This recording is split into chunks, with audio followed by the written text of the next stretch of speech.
മൂവാറ്റുപുഴയിൽ മതനിന്ദ ആരോപിച്ച അധ്യാപകന്റെ കൈവെട്ടിയ സംഭവത്തിലെ മുഖ്യപ്രതി പിടിയിലായി. അശമന്നൂർ സ്വദേശിയും പോപ്പുലർ ഫ്രണ്ട് പ്രവർത്തകനുമായ സവാദാണ് ദേശീയ അന്വേഷണ ഏജൻസിയുടെ പിടിയിലായത്. 13 വർഷങ്ങളായി ഒളിവിലായിരുന്ന സവാദിനെ കണ്ണൂർ മട്ടന്നൂരിൽ നിന്നാണ് പിടികൂടിയത്. കേസിലെ ഒന്നാം പ്രതിയായ സവാദായിരുന്നു മഴ ഉപയോഗിച്ച് അധ്യാപകന്റെ കൈപ്പത്തി വെട്ടിമാറ്റിയത്. കൃത്യത്തിന് ശേഷം അയാൾ ഒളിവിൽ പോയി. കൃത്യത്തിനുപയോഗിച്ച മഴ ഇയാൾ ഒളിപ്പിച്ചതിനാൽ കണ്ടെടുക്കാനും കഴിഞ്ഞിരുന്നില്ല. 13 വർഷമായി മുഖ്യപ്രതിക്കായുള്ള അന്വേഷണത്തിലായിരുന്നു ദേശീയ അന്വേഷണ ഏജൻസി. സംഭവത്തിന് ശേഷം ബംഗളൂരുവിലേക്കും തുടർന്ന് വിദേശത്തേക്കും കടന്നതായി NIA കണ്ടെത്തിയിരുന്നു.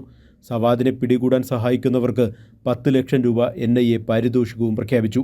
ഇയാൾക്കായുള്ള അന്വേഷണം തുടരുന്നതിനിടെയാണ് കണ്ണൂർ മട്ടന്നൂരിൽ വെച്ച് ഇയാളെ NIA പിടികൂടിയത്.